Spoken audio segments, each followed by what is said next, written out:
Bonjour tout le monde, Docteur Antoine Canamugère, bonjour! Bonjour. C'est déjà notre troisième capsule, toujours basée sur votre super livre, Les 21 vérités cachées sur la marijuana.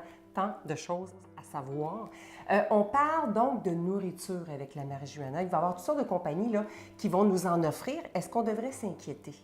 Effectivement, quand on parle d'un thé au cannabis, d'un muffin à prendre, on peut avoir tendance à trouver ça léger, à banaliser ça, mais ce n'est pas le cas du tout.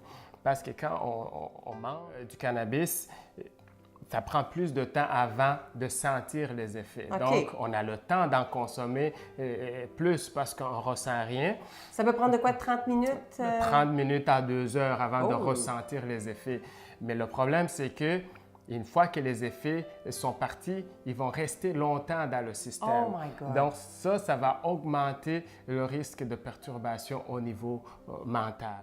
C'est très important de penser aussi aux dommages collatéraux. Par exemple, cette jeune petite fille de 4 ans qui était récemment oui, c'est vrai. hospitalisée parce qu'elle avait mangé du chocolat Oui. au cannabis à la maison. Donc, Il va se produire sûrement des choses comme ça ou encore les animaux de compagnie, donc il faut être Effectivement. très vigilant.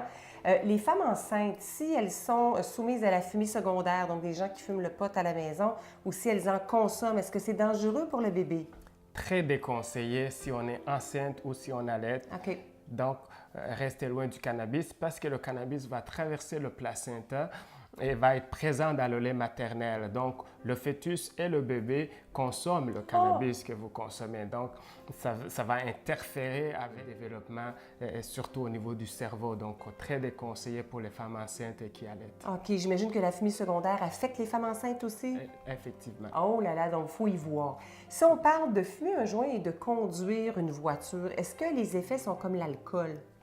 Ce n'est pas exactement les mêmes effets, mais c'est les mêmes conséquences. Donc, l'augmentation de risque d'accident de voiture, les conducteurs sous l'influence de cannabis sont 2 fois plus à risque d'être impliqués dans un accident de voiture que les conducteurs sobres.